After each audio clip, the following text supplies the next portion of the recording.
I think this also may be a slight against Azazel too, and Pan, because Pan was the god of shepherds. There's all this goat imagery that's associated with Azazel all the way down to Pan. I think we're talking about the same entity, or at least the legacy of that entity. And so I think that's a slight against Azazel, because at Peneus you've got the good shepherd in the form of Jesus, and then you have the god of shepherds in the form of Pan sort of squaring off there. I think that this is a slight to Pan. That this is the slight to Pan.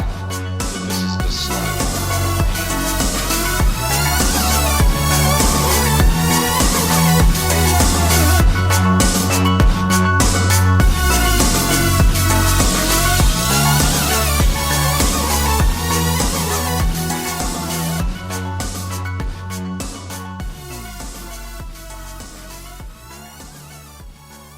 The history of our Earth is so different from what we can imagine. Enjoy the journey. The Smithsonian, that if they found out about a large skeleton somewhere, was to go get it. I'm going to assume at least one person is right, because if one person's right, it busts the paradigm. It all goes back to the fallen cherub. And the problem with the modern day church, they have a very truncated view of the supernatural. This backdrop that's just pregnant with all kinds of meaning associated with this Mount Hermon event. Welcome to Blurry Creatures. And this guy defects from the kingdom. That's a big deal.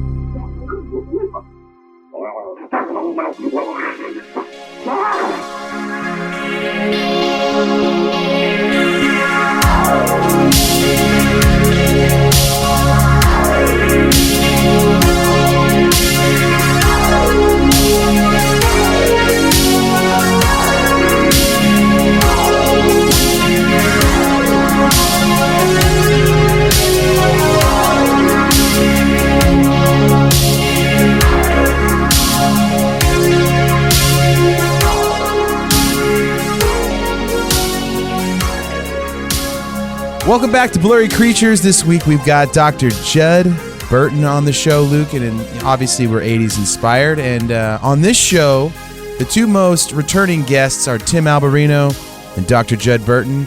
And like a WWF 80s ring, the two will face off and who will get on the most episodes, Luke. That's right. Will it be Dr. Judd Burton or will it be Tim? I don't know. Hell in a cell. Except the opposite. That's not the greatest. Yeah. The greatest. But Judd's in a red T-shirt. Right. You can't see him, but you can hear his dulcet tones. But he's in a red T-shirt. It's very festive because Nate, this is our Christmas episode. This is our Christmas episode, and Judd, welcome back to the show. Once you go Burton, you don't go back. And you know what? You'll love this one. You'll love it. That's right. We're gonna get our favorite Christmas carols will be sung. We will talk about the origins of Christmas. We will talk about why you can celebrate it and not be too guilty. Because some people come on our show, Judd, and they get real legalistic about holidays and connections to paganism and what the roots of things that we celebrate as humans. And you can't even put a Christmas tree in your house. We're singing Yuletide carols. None of that either. Yeah. Yes. Allow me to demolish all that in order. Yeah. Let's go, Jed. Let's go. You could be the wall that they bash all of their anti-Christmas stuff against. That's right. I'll be the 7-year-old Hard Rock candy that your grandmother leaves in the Christmas dish that they bash their teeth on. Judd, let's start with some fun stuff. Yeah, okay. Dude. Tell us. We want to hear a favorite Christmas memory.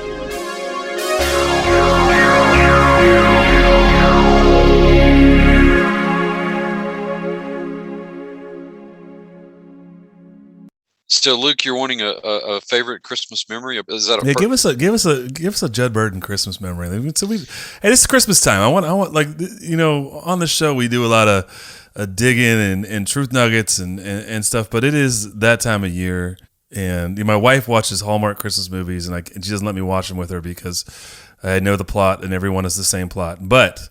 They're feel good. That's my point. Is they're feel good. So I want tell us. I want a favorite Christmas memory from our resident professor. My favorite Christmas memories were definitely Christmas Eves at my grandmother's house. Christmas was her favorite time of year. Every Christmas Eve, the my mother's side of the family would get together at her house, and it was like Norman Rockwell meets West Texas was kind of the best way to describe it. And it was just, it's fun when you're a kid because you're getting the latest Lego package or action figure or whatever. But it was fun for everybody. Lots of good food, lots of good cheer, just coming together. Those are the memories that stick out the most to me. I'm the same. Like I have memories of my grandmother's house, and Christmas is magical when you're a kid. It's just so magical. I think that's maybe we spend our adult lives trying to recapture that, a little bit of that, right? Like it's it's just like the anticipation and like there's still the whimsy of presents showing up, and it's something about it that, I mean, that's why I love. It's my favorite holiday. That's why I love Christmas. It's just still like a little bit of that.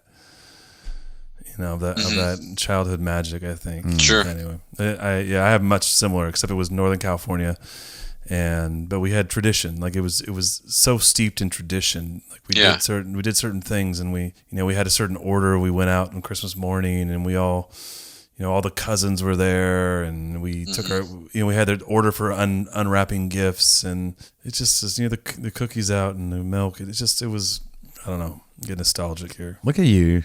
Luke's about to cry on the show. No, not really, but thank you, Nate. In the 80s was such the golden age of toys, BMX bikes. Oh, yeah.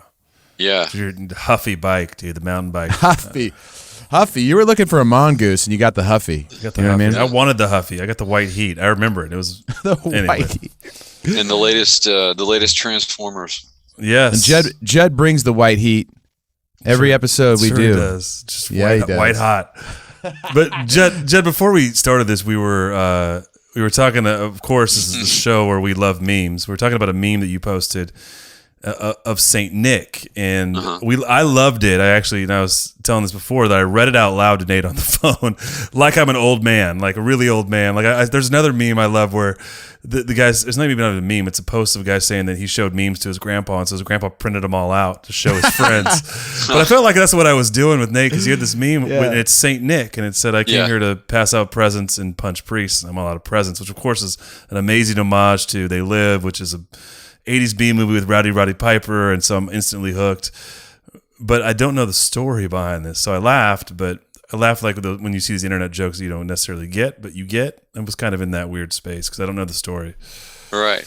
And it's Saint Nick. It's Saint Nick, right? Saint Nick, the historical Saint Nicholas. He was a bishop in Turkey in the 4th century AD, and he was actually one of the bishops that was at the Council of Nicaea.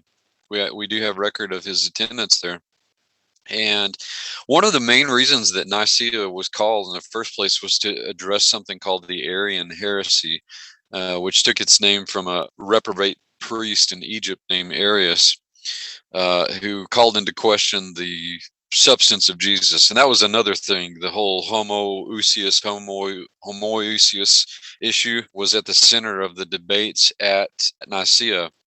And this story, which is apocryphal, probably it could have happened, I suppose, but the story goes that Nicholas, when he was listening to Arius or listening to the charges against Arius and what he was being accused of, calling into question the supernaturalism of Jesus, basically, the story goes is that he got so mad that he found Arius and punched him. And the reason I say this is probably apocryphal is because only bishops were allowed in council. You couldn't just be like a parish priest. You had to be a bishop or higher to be in the council itself.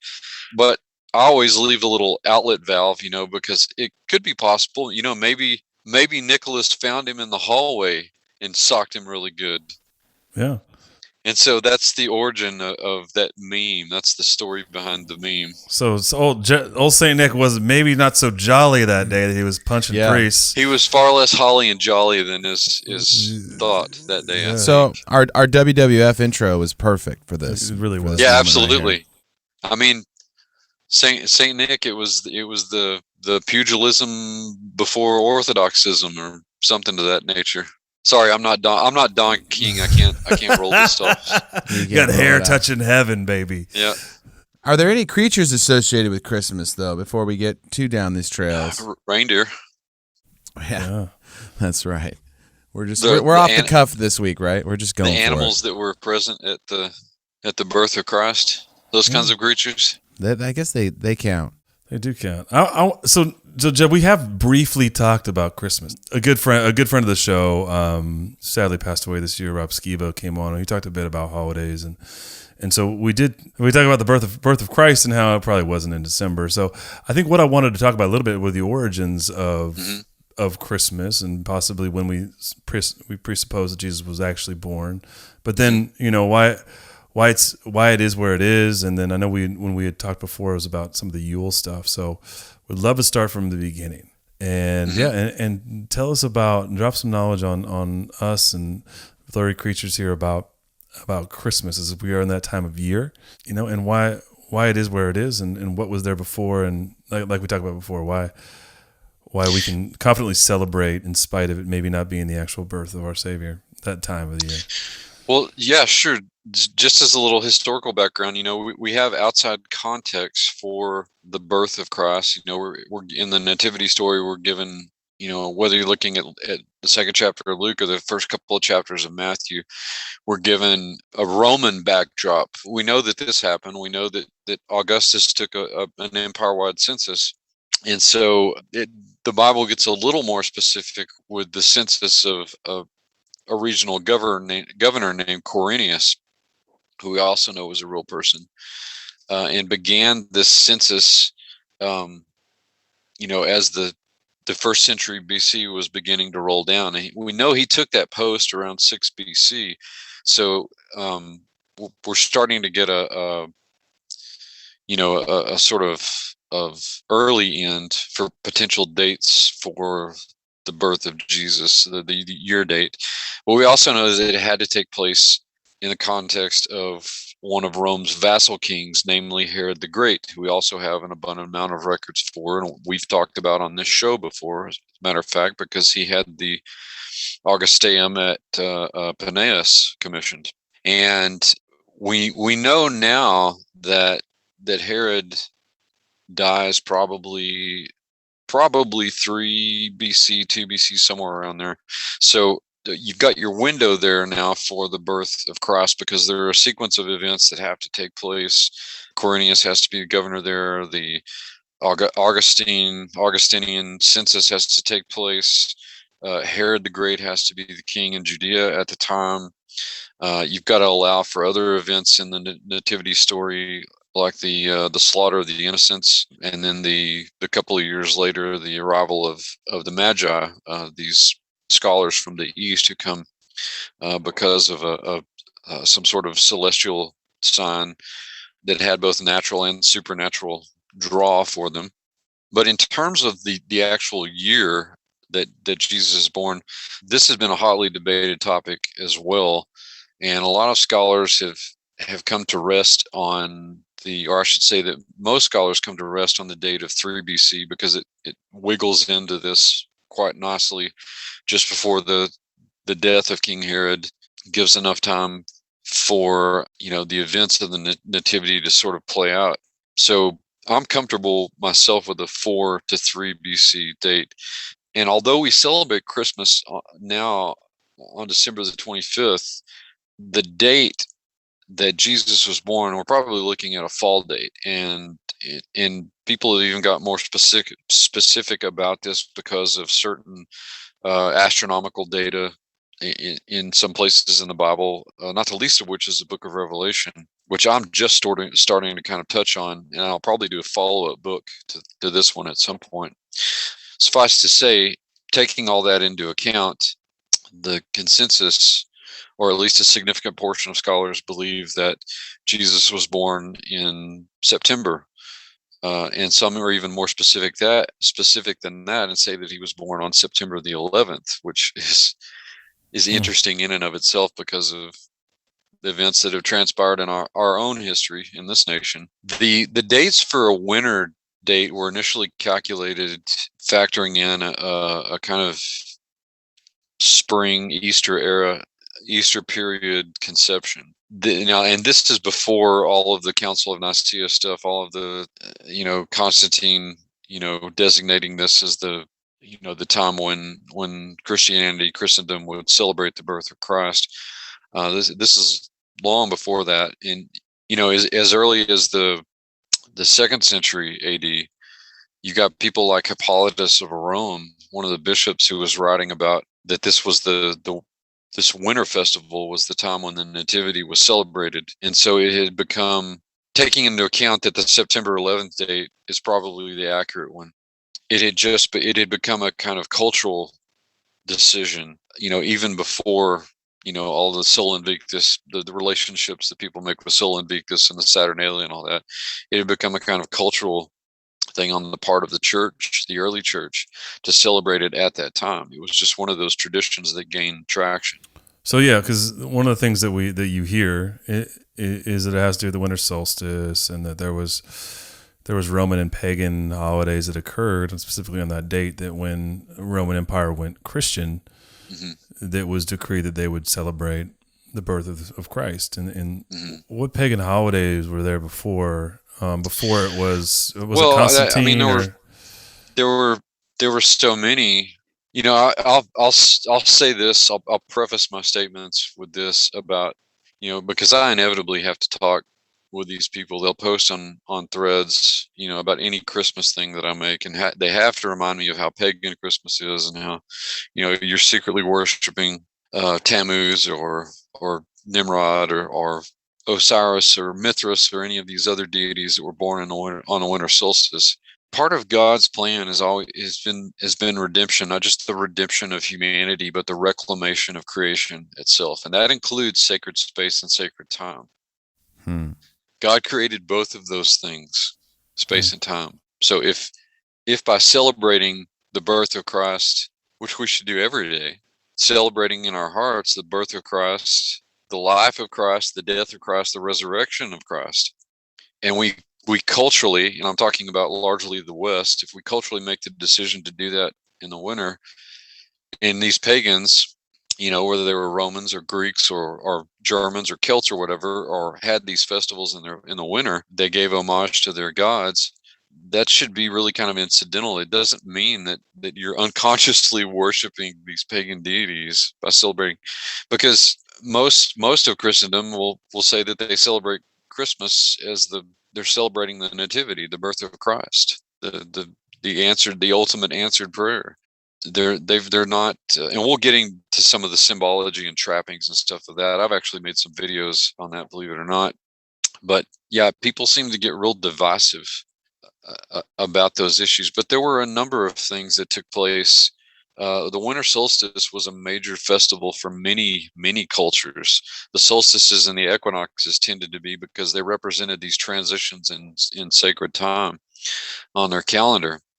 And the one that was prominent at the time, when this was, when you have the firm establishment of the date for its celebration, not the actual birthday of Jesus, but the Saturnalia was a festival that people in the Roman world celebrated, that lasted from December the 17th until December the 23rd. And it involved, the lighting of torches and the hanging of greens and the giving of presents. And in some cases, they have a kind of thing like they did or continue to do in Britain, Boxer Day, which is the day after Christmas, where you have a kind of role reversal where the poor are invited into wealthy people's homes for meals, and you have a kind of role reversal where they're the master of ceremonies and the people that are rich have to serve them or whatever. You had those kinds of things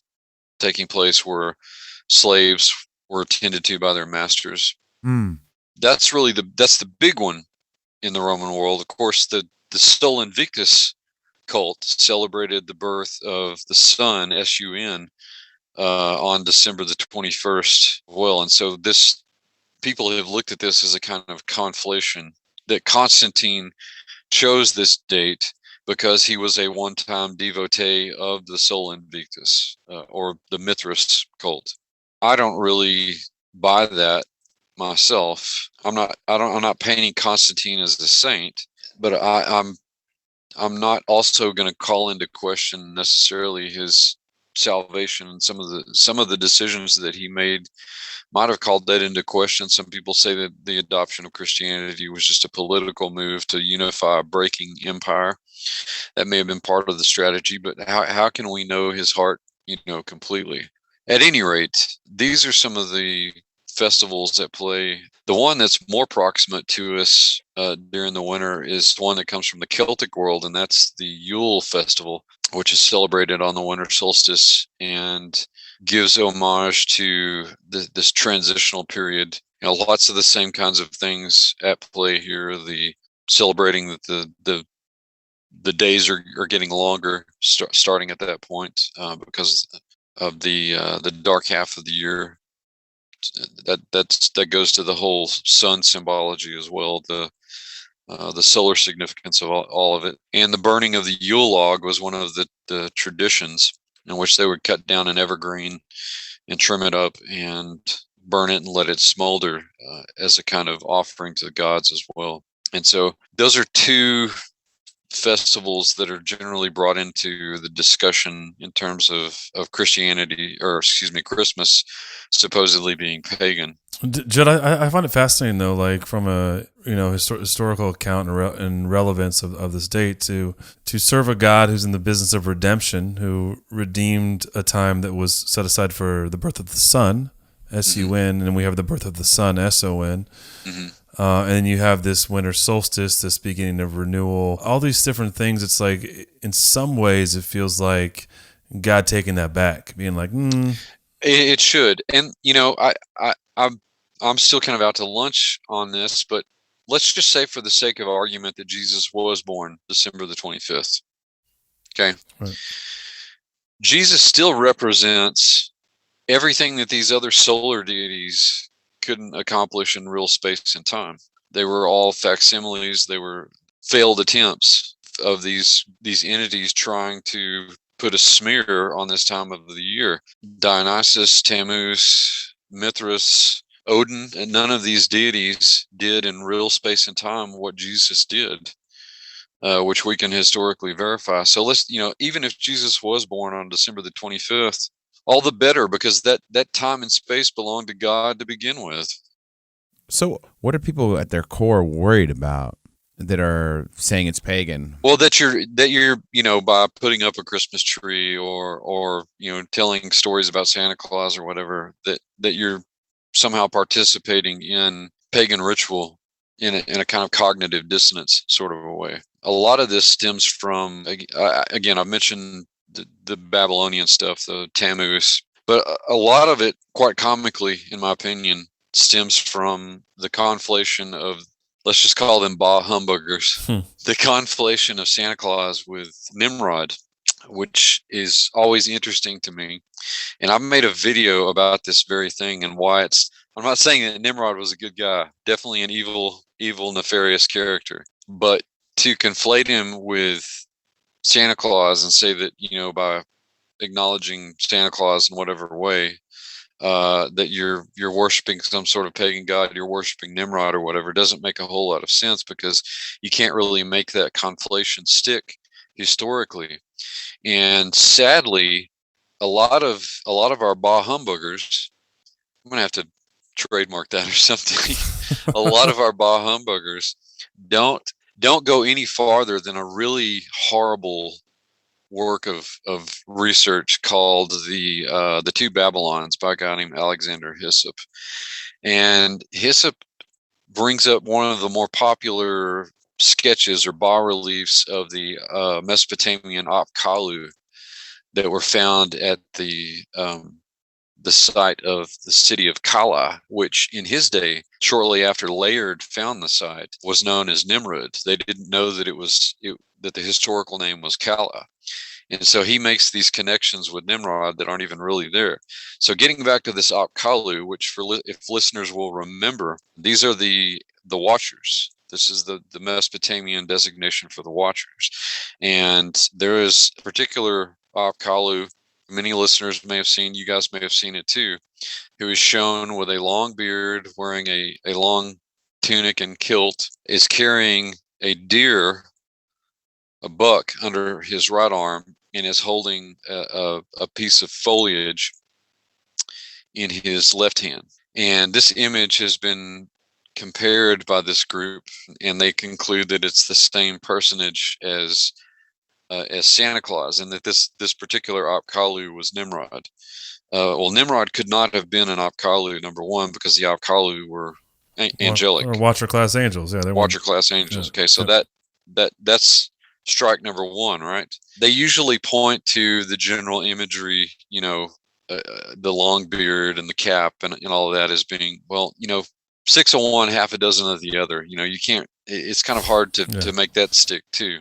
The deer that he's actually holding, most of this crowd calls a reindeer, and it's not a reindeer at all. It's a Persian fallow deer.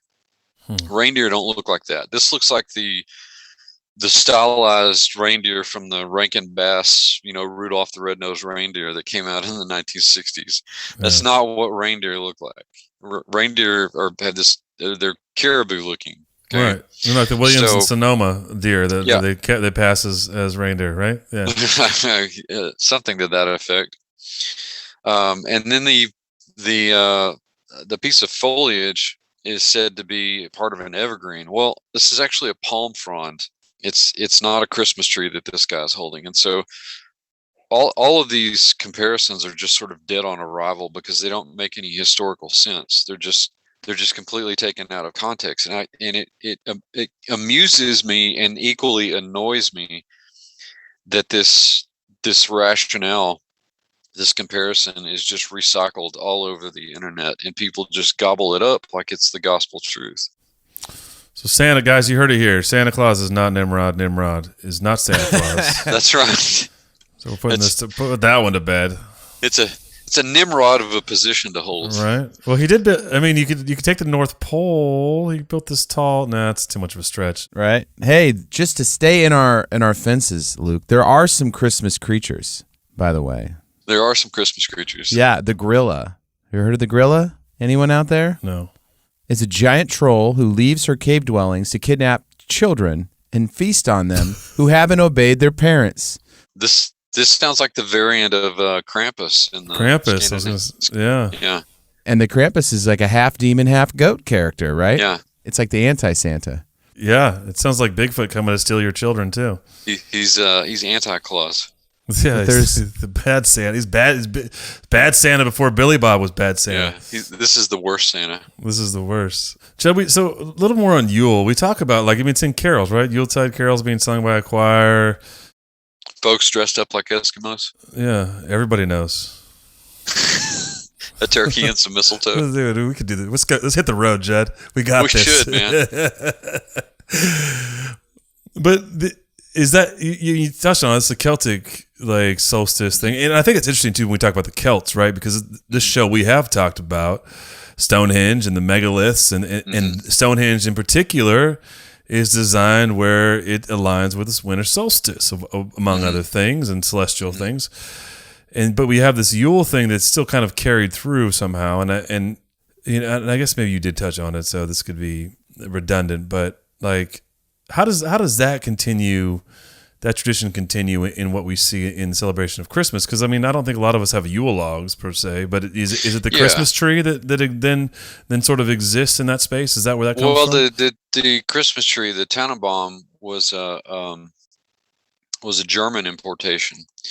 Remember that a lot of the English royal family was German. The Georgian kings were German, and they wanted those traditions. And so in the I think it's either late 18th or early 19th century, they import that practice to England. And the Celtic world, particularly the English and Welsh worlds, are kind of the conduit through which people in America get a lot of their Christmas time traditions.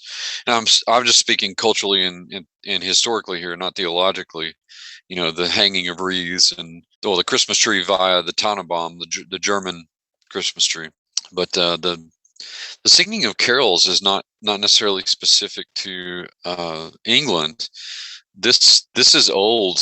These go back to even some of the carols have their roots in the cantos or chants that the monks would recite during the nativity season. So technically carols are an ancient Christmas tradition. So not Grandma Got Run Over by a Reindeer. That one not as old. Well, I don't think that technically qualifies as a carol. It's a lovable Christmas tune for sure. Right, Judd. What else do we not understand or do we get wrong about the Christmas story from historical context? What has become mythos, even about the story of Christ's nativity and the wise men? Are there a few things that you can correct on, from this cultural narrative we have that we find, in the actual biblical story, whether it be, I don't know, this is open season for you, but whether it be, I don't know if it's the gifts of the Magi or the star in heaven, or perhaps even just the room in the inn and what we consider a nativity scene that a lot of people have on their front lawns, or maybe sitting on the front lawn at your church. What's factually or historically incorrect about a lot of that? Well, it's become politically correct, particularly recent years, to talk about the Holy Family, Mary, Joseph, and Jesus as Palestinian refugees. They weren't ethnically Palestinian. That's a geographical term that comes around when the Romans eventually become in charge. And actually, it's like 1st and 2nd century AD Roman. But they're presented as these people that are just sort of peripheralized and humble and poor and meek and that sort of thing. And I'm not saying that the circumstances weren't at the time, but I'm hesitant to say that the Holy Family was necessarily poor. And there's a reason for that. And it comes from the family profession. It comes from, usually the word that's translated is carpenter. The Greek word that's used there is tekton, which actually means, it does involve woodworking, but it's more like a kind of a contractor. Technically it's a stonemason. It's a builder. Yeah, a builder. I mean, it was a pretty common Greek word. You find it all over Greek literature. Odysseus is described as a tekton in the Odyssey, but they also had some, it was skilled labor. And once the family went back to Nazareth, they were just down the road from the regional Roman capital, which was Sepphoris. And so there was a lot of work that Joseph and Jesus and his brothers would have been doing there. And the role that they would have been playing would be, now the brothers might have been doing some of the hard work, heavy lifting, cutting and fine crafting, that sort of thing. But at least part of the family would have been doing the job of like a foreman on a building project. They were the ones who were, a tekton could look at the plans of the engineer or architect and translate that into actually being built by the builders. And what this implies is that, probably as close to a kind of middle class as you could get in that time. There really was no middle class, but standard of living above what most people had, but not royalty. So not refugees, right? But right. Not people that would have been put out or uncomfortable. And I don't say that to take away at all from Jesus's ministry, because he could just identify with anybody. But I've long felt that this is one of the ways that God gave him resources to fund his ministry when he took off. So here's another one of those examples of just letting the words say what they say. Yeah, it was carpentry, but it was more than that. It wasn't just woodworking. It was a multi-craft, if you will, profession that it did involve some technicality to it. And, working on all of Herod Antipas's, building projects at Sepphoris would have been profitable for them. Now, you could call them refugees of a sort, once the order for the slaughter of the innocents comes down from Herod the Great and they escape to Egypt. But I try to stay away from making any of those connections with causes of refugees in the Middle East right now, because that gets really political and not really historically accurate very quickly. Do you think we give gifts on Christmas because of the Magi, or do you think that comes from other traditions? I think that a lot of our traditions about giving gifts, specifically the Christian tradition of giving gifts, comes from the gifts of the Magi. And the Magi have always fascinated me. Yeah, I was going to say. Talk about blurry. They've been one of my favorite parts of the nativity story. I kind of identify with them because they're eggheads, and they probably from Persia or Babylon. They're star watchers, they're astrologers and literary people. And so they see this auspicious celestial event, probably a conjunction involving Jupiter and Saturn, which typically heralds a great change in the context of astrology. But more than that, they would have been familiar, because of the presence of the Jews in Babylon, they would have been familiar with the prophecies of Daniel and other Old Testament prophets, which related to the coming of the Messiah. And so between God inspiring them and them using their talents and acumen, they took this as a sign of where the Messiah was going to be born. Now, they don't arrive at the actual nativity, at the birth. Right, it's actually some, it may be as much as 2 years, down the road that they come. And we don't know. I mean, usually there are 3 in nativity depictions, but we don't know exactly how many there were. It's just Magoi is the plural word that's used there. The 2 of them, there could have been a whole retinue of them. We just don't know. It's usually the 3 gifts is the reason given, the gold, the frankincense, and the myrrh. And what do you think they represent? Well, gold is the easy one. That's a gift for royalty, right? More like the Magi themselves, not the gifts. Like it just seems so odd to me, Well, isn't it like that they came to bow down to the King of Kings, and they were, in a sense, they were kings, or they were at least from the royal class. That's implied.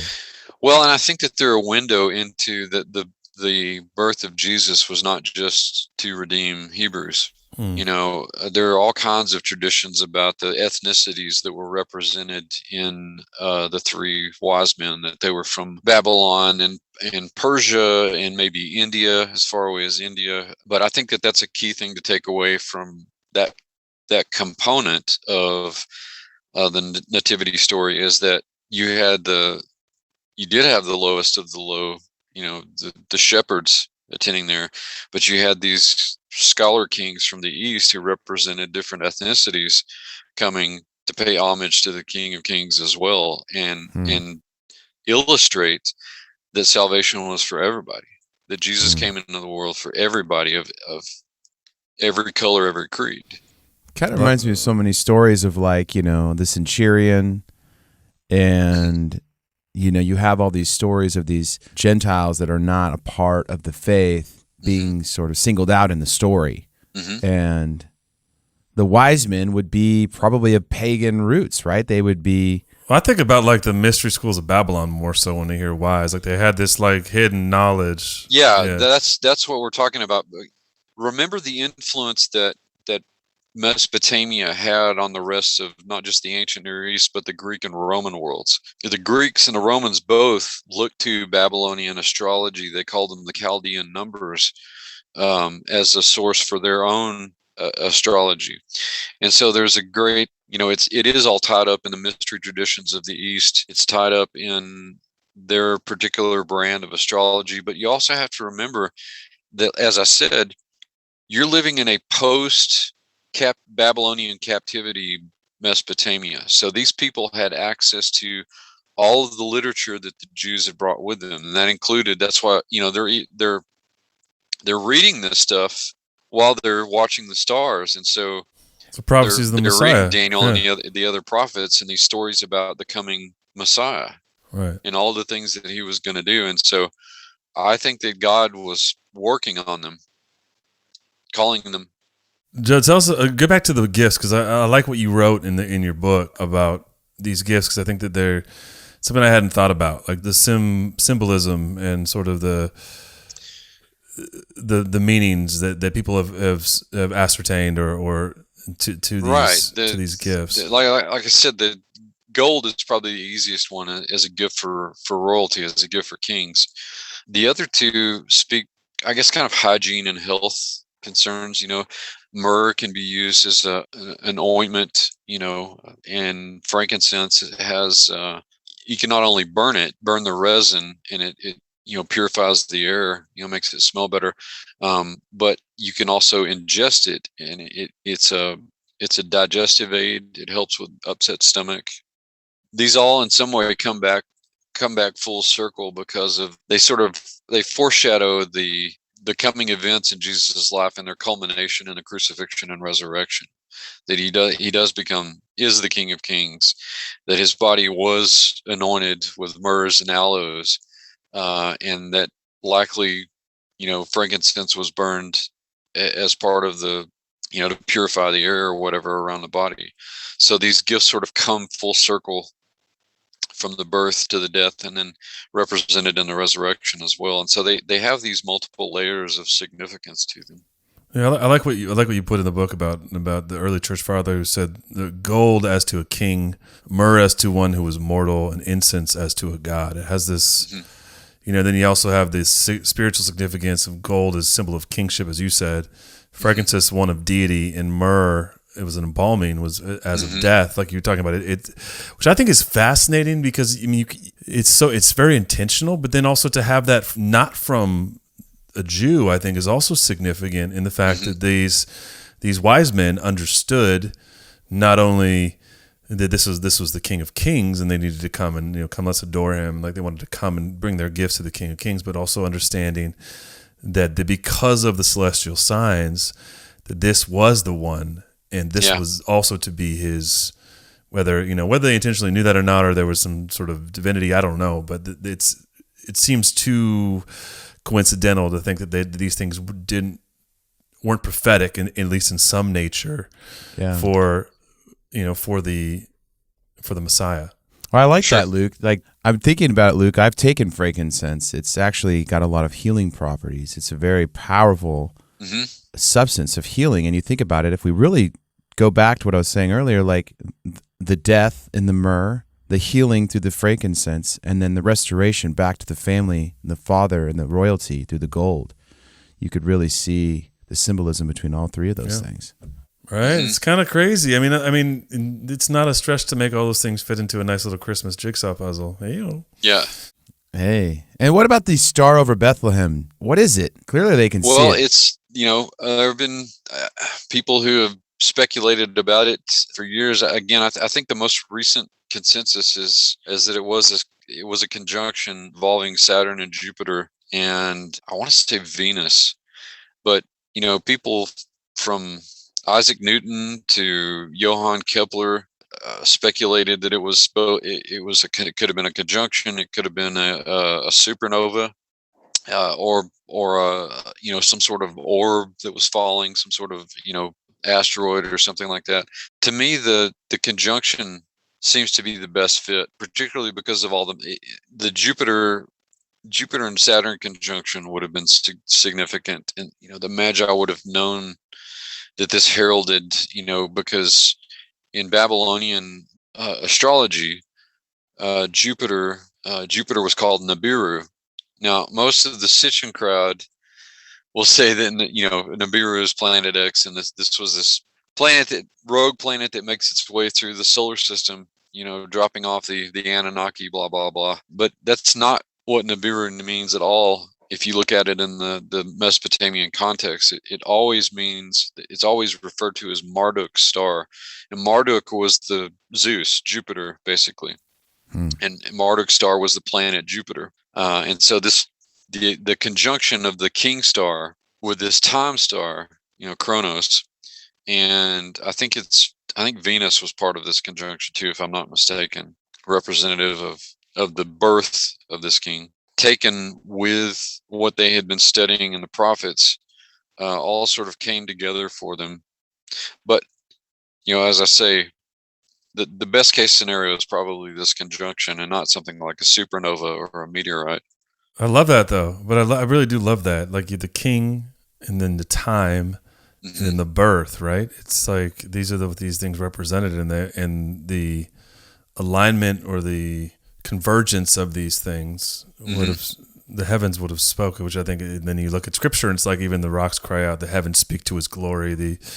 Right, and that's the difference, and I think the Magi probably realized that at that point, as that was the difference between astrology and the way that the Bible looks at what happens in the celestial realm.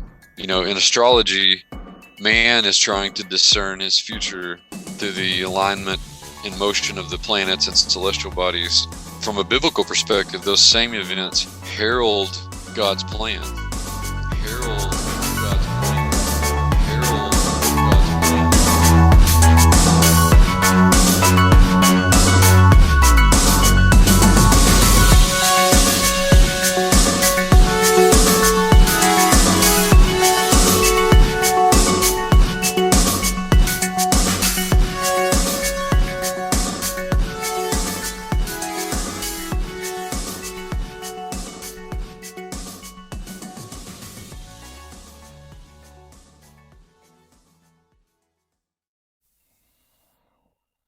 It's amazing. It's really crazy. I'm still stuck on the star thing. Like the fact that the star, you read the stars, and the stars, and then it just falls in line with creation, and Yeah. And that's a new age, right? Is this the birth of a new age? A new age, not necessarily the new age, but certainly the greatest of new ages. And this speaks to this stuff about astrology and the stars and biblical perspective on it. It all goes back to, you know, God creates all this stuff, creates the heavens and the stars, but the knowledge about them that the Watchers retain, for instance, they misuse. They twist the natural order of God things to suit their own ends, and that's how you get astrology. It was one of, you know, the charting of and watching of this celestial clock to try and manipulate it for nefarious ends. That's at the root of what the Watchers taught. But I think the Christmas story, the Nativity story, and the follow-up of the Magi is a beautiful story of how to go back to the way that God views His creation, namely the heavens, and what their purpose is. It's always to point to His glory, to His plan. And this is just for the timing, for the circumstances that the Magi were working on. This was just one of those aha moments. And I just think like that, you know, in the scope of things, Judd, it's like the heavens couldn't help but cry out, like for the birth of the redemption of creation and of man in the person of Jesus Christ. I think it's amazing because we think about even His crucifixion, like there was this earthquake, and it's like all of heaven is watching, and these, even the created can't help but just scream out like that. This is here He comes, which I think is just, it almost like gives me chills to think about that. Yeah. What about the significance of the angels going to the shepherds and saying, "Hey, come check it out. This is happening." What do you think about that? Well, again, the announcement is I think there's some other symbolism there too, but the announcement is given to basically the lowest regarded profession at the time. I think this also may be a slight against Azazel too, and Pan, because Pan was the god of shepherds. There's all this goat imagery that's associated with Azazel all the way down to Pan. I think we're talking about the same entity, or at least the legacy of that entity. And so I think that and Krampus. and Krampus, I think that's a slight against Azazel, because, you know, at Peneus you've got the good shepherd in the form of Jesus, and then you have the god of shepherds in the form of Pan, sort of squaring off there. I think that this is a slight to Pan or Azazel, or whatever appellation you want to give to it. I like that. But then, you know, Christ goes on and makes a lot of comparisons to shepherd sheep throughout His whole ministry. You know, He's talking about that. Yeah, His entire ministry. Something there. Something. So I like when the God of heaven starts trolling. He starts troll. He's like, let me troll all you chumps out there that think you can sit on my throne. Yeah. It's also a sense of humility. He's born in a manger, and then these low profession people come and watch. There's a lot of start at the bottom, and then we're going to work our way all the way up to Mount Hermon. It's just like Drake said. Yeah. Started from the bottom, now we're here. But I mean, one of the last things he does, he goes to the top of Mount Hermon at the end of his ministry, right? But he starts at this manger in a field, and then the angels appear overhead, and they're singing. What do you think that looked like? And well, it was enough to scare the living daylights out of the shepherds when they saw it. Yeah. There's a creature feature for you, Judd. Yeah, I mean, my goodness, talk about a blurry creature event. It was, I mean, how can you encapsulate something like that? It was terrifying. It was awe-inspiring. It was all of those things at the same time. Yeah, I think I always go back to like the angels always have to say, "Don't be afraid." Don't be afraid. Yeah. We bring you glad tidings. Great joy. You think at that moment when Christ enters the world, there's sort of a beacon or a shot fired, and Satan knows, and the angels are showing up to protect the scene. Yeah, clearly. I definitely think that's because that would be like an atomic explosion going off. It's not like, I mean, you can't miss that, right? Exactly. If you're Satan or one of the fallen angels or the demons, you're gonna see that in those supernatural terms, and it's not gonna be dismissible. Yeah, it's like the UFO pulls over New York City, right? And, yeah, exactly. And everyone's like, it's here. He's here. They're here. Boy, what do we do now? Because then right after that, Herod starts. He finds out Massacre of the Innocents, and they prelude his mind to get him to start killing children. And a kind of crazy aside there too, I think is wild that like the enemy doesn't know if they can kill him, right? All the way up to the temptation of Christ, they're trying to see if they can, and I think that's fascinating in the sense of like, I think we attribute a lot of like knowledge, and I mean in some ways rightfully so, but also they didn't know, they just knew their end had showed up, right? And they didn't know what they could do about it, which I think is also, God is just so much bigger and badder. In a good way. I mean, he's just he's 100 moves ahead in this game of three-dimensional chess. Sorry, I didn't think about that at that moment, I just never really put this together. From day one, they were trying to kill him. Yeah, and it's what they do with everybody.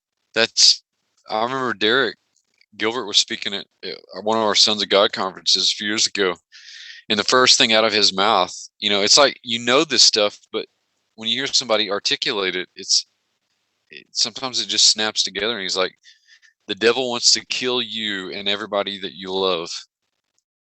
It's true. And that's, it's kind of like, well, duh, I how many times have I seen that he came to, steal, kill, and destroy? Right. That's not just hyperbole. But at that moment, at the birth, at the manger, it's kind of like, all right, we're going to send in the Navy SEALs, right? Yeah. And we need to have heavy artillery and cover because we're going in, and Christ enters the world as a baby. I mean, I've raised 2 children. They can't do anything on their own for years. Yeah, yeah. And so there's got to be like spiritual Navy SEALs with Joseph and Mary for a while. Yeah. And so it makes you wonder how much Christ. For a while, he was helpless. Yeah. It's bizarre. It's wild to think about a toddler, a baby Well, I think Jesus. when the Magi showed up, Jesus was in his terrible twos. Think about that. Yeah. He probably knew Kung Fu by then, though. He knew Kung Fu. Yeah. What I think is cool, and what I think about in scope of this podcast and sort of our trajectory, is the idea that there was so much rejoicing from the angelic race, and I think about like that they knew at that point this was how they were going to fix the fracturing of God's family, right? This was how you would fix it, how we could all become family again. Mm-hmm. And I didn't really ever think in those terms before, like that.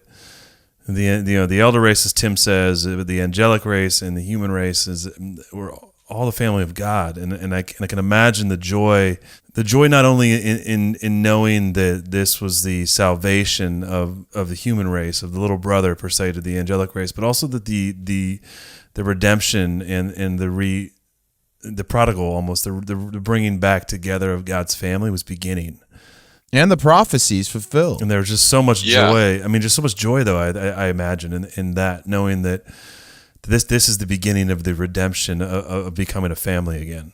And I'd never thought about that Christmas in that measure, or even the arrival of the angels and the rejoicing, right? Like, of course, the rejoicing, but I think we look at it from such a human-centric point of view. They're rejoicing because it's our redemption, but I feel like they're rejoicing because it's like we're going to be a family again, like all of us are again. Like, welcome, you're going to come back.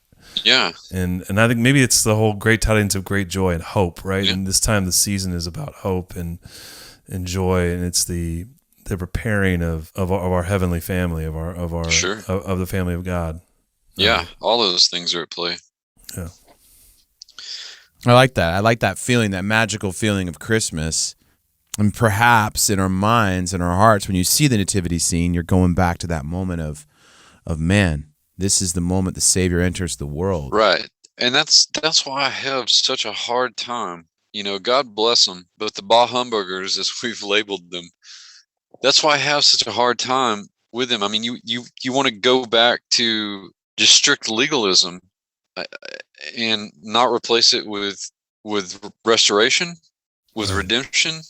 You know, why should it matter when we celebrate this stuff? This is what we decided on. When we've decided on, we're going to celebrate it. That doesn't automatically equate to you're worshiping Nimrod, Osiris, Tammuz, the Sol Invictus, Mithras, fill in the blank.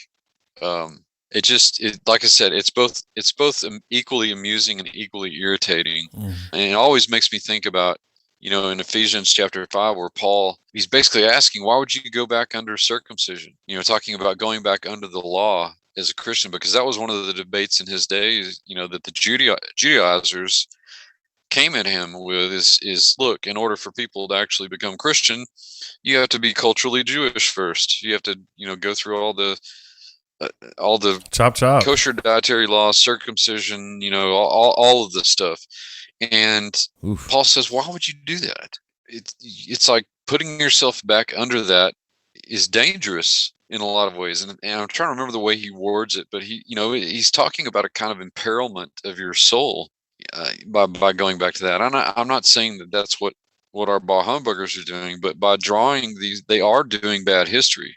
Right. They are taking things out of historical context and making these conflations that don't exist and pulling out, you know, passages like from Jeremiah chapter 10, where it's talking about the decorating of trees and wood with silver and gold. And they're talking about making idols there. I don't think anybody in their right mind is actually worshiping their Christmas tree. I like the idea too, Judd, just the kingdom of God is advancing violently.